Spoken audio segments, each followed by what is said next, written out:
Hello everyone. आज छठा दिन है जिसमें हम आपको जेएलओ राजस्थान का पेपर 3 जो परसीमा अधिनियम और एविडेंस एक्ट प्लीडिंग्स सब इन सब से संबंधित है 2019 का ये पेपर है, एक्सप्लेन कर रहे हैं। पिछले 5 टर्न पर 50 प्रश्न करा चुके हैं। आज 51 प्रश्न 51 से लेकर 62 तक चलेंगे। पहला 51वां प्रश्न हम लोगों के सामने है। पूछा गया है कि परसीमा अधिनियम 1963 की कौन सी धारा कपट या भूल से संबंधित प्रावधान करती है। तो परसीमा अधिनियम की धारा 17 जो है ये कपट या भूल से संबंधित है। कहने का मतलब है 51 प्रश्न का ऑप्शन नंबर 3 सही है।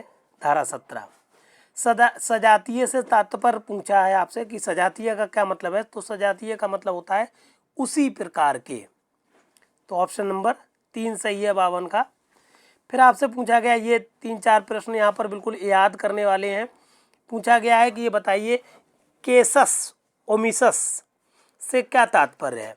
तो केसस ओमिसस का मतलब होता है न्यायालयों को संविधियों में कमियों की पूर्ति करने का अधिकार नहीं है।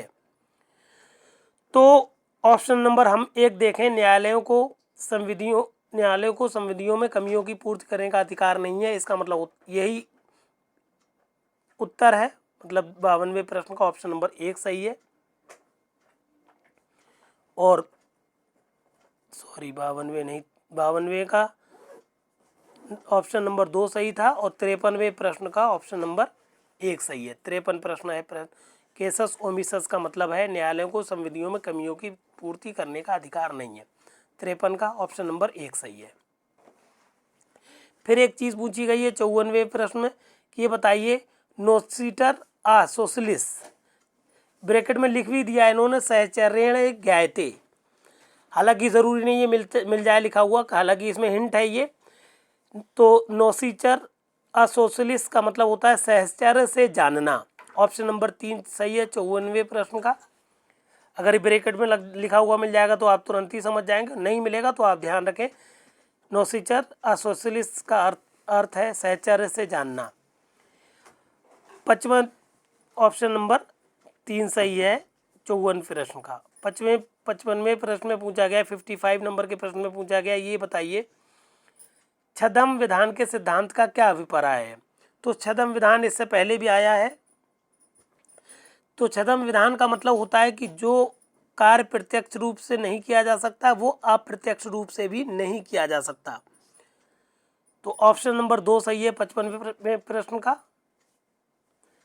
56वें प्रश्न में आ जाइए। पूछा गया है कि ये बताइए संविधियों के निर्वचन की शक्ति किसमें निहित है। तो संविधियों के निर्वचन की शक्ति जो होती है वो न्यायालय में है। न्यायालय क्या करता है, संविधियों का निर्वचन करता है। इसीलिए 56वें प्रश्न का ऑप्शन नंबर 2 सही है, न्यायालय। एक और मायने पूछे गए हैं आप लोगों से, ये बताइए अटरिस मैजिक वैलिड कम पेरियट, अटरिस मैजिक वैलिड कम पेरियट, इसका क्या मतलब है। तो इसका ऑप्शन 1 ही सही है, पहला वाला। अमान्य से मान्य करना अच्छा है, अमान्य से मान्य करना अच्छा है, ये अर्थ है अट्रेस मैजिक वैलेंट कॉरेंट कॉम पेरियड का। कहने का मतलब है 57वें प्रश्न का ऑप्शन नंबर 1 सही है, यहीं पर उत्तर लिखा है। हालांकि ऑप्शन आगे आपको मिलेंगे 2-3 भी। ये 57वें प्रश्न के ऑप्शन नंबर 2, 3, 4 हैं, इनमें से कोई मतलब नहीं है इनका, क्योंकि ऑप्शन 1 सही था 57वें प्रश्न का। 58वें प्रश्न में आपसे पूछा गया है कि ये बताइए प्रत्यायोजित विधान क्या है। तो प्रत्यायोजित विधान का मतलब होता है उस प्राधिकारी द्वारा निर्मित कानून जिसे संसद ने प्रत्यायोजन की शक्ति दी है, यही मतलब है प्रत्यायोजित। प्रत्यायोजित का मतलब होता है किसी को आप सेलेक्ट कर लेते हैं, किसी पे जिम्मेदारी डाल देते हैं और उस जिम्मेदारी को पूरा करे, तो ये कहलाता है प्रत्यायोजित विधान। कहने का मतलब है 58वें प्रश्न का ऑप्शन नंबर 3 सही है। प्रत्यायोजित विधान उस प्राधिकारी द्वारा निर्मित कानून जिसे संसद ने प्रत्यायोजन की शक्ति दी है। अब इसी प्रत्यायोजित विधान से संबंधित एक और प्रश्न पूछा गया है कि ये 59वां नंबर का प्रश्न है। इसमें पूछा गया कि ये बताइए प्रत्यायोजित विधान पर उच्चतम न्यायालय द्वारा निर्णीत सबसे पहला वाद कौन सा है। तो प्रत्यायोजित विधान पर उच्चतम न्यायालय ने सबसे पहला निर्णय दिया था the Delhi laws act. The Delhi laws act जो था ये सुप्रीम कोर्ट का पहला निर्णय था प्रत्यायोजित विधान पर संबंधित। कहने का मतलब है 59 प्रश्न का ऑप्शन नंबर 2 सही है और 58 का ऑप्शन नंबर 3 सही था। 60वां प्रश्न में पूछा गया है कि ये बताइए निर्वाचन का प्रथम प्रमुख सिद्धांत कौन सा है। तो निर्वाचन का प्रथम प्रमुख सिद्धांत शाब्दिक निर्वाचन का सिद्धांत है। 60वें प्रश्न का ऑप्शन नंबर 1 सही है। शाब्दिक निर्वाचन का सिद्धांत जो है वो निर्वाचन का प्रथम प्रमुख सिद्धांत है। 61वें प्रश्न में आपसे पूछा गया है कि किसने कहा था कि संहिताकारी कानून का तात्पर्य किसी विशिष्ट वस्तु पर संपूर्ण कानून की विस्तार पूर्वक व्याख्या करना होता है, जिसमें प्रारूपकार द्वारा पूर्ववर्ती सभी विधिक प्रावधानों एवं विषयों से संबंधित सामान्य कानून के नियमों को सम्मिलित करने का प्रयास किया जाता है। ये पूरा का पूरा स्टेटमेंट जो आपको याद रखना है, ये स्टेटमेंट दिया था मैक्सवेल ने। कहने का मतलब है 61वें प्रश्न का ऑप्शन नंबर 1 सही है कि मैक्सवेल ने, हमने शॉर्ट में लिख दिया कि मैक्सवेल ने कहा था कि संहिताकारी कानून की व्याख्या करते हुए बताया कि उसमें सामान्य कानून का समावेश होना चाहिए। इस तरह से सेंटेंस आपको याद रखना है। 62वां और आखिरी प्रश्न है आज के टर्न का हम लोगों का। इसमें पूछा गया है प्राधिकार के अधीन से तात्पर्य क्या है। तो प्राधिकार के अधीन तात्पर्य का मतलब होता है विधि के द्वारा दिए गए प्राधिकार के अंतर्गत किया गया कार्य।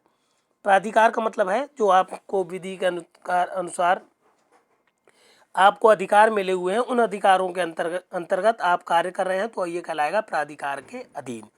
तो 62वें प्रश्न का ऑप्शन नंबर 2 सही है।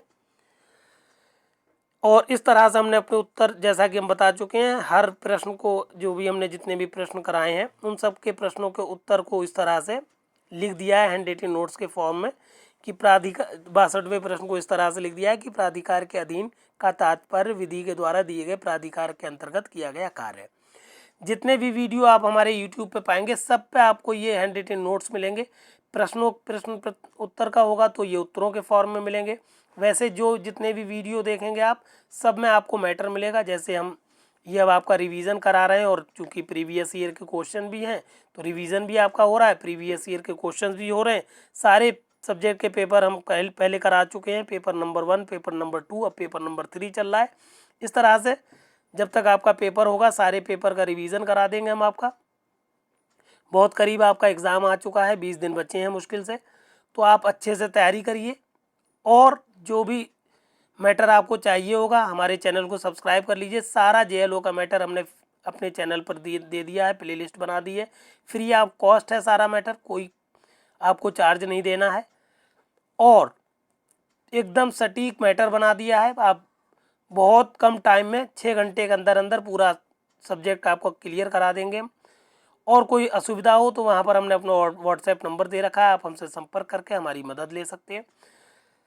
मगर तैयारी करिए और ये इस पूरे मैटर को, जो कि बहुत लाभकारी है सभी विद्यार्थियों के लिए, तो अपने सारे साथियों को शेयर कर दीजिए और हमारे चैनल को सब्सक्राइब कर लीजिए। धन्यवाद।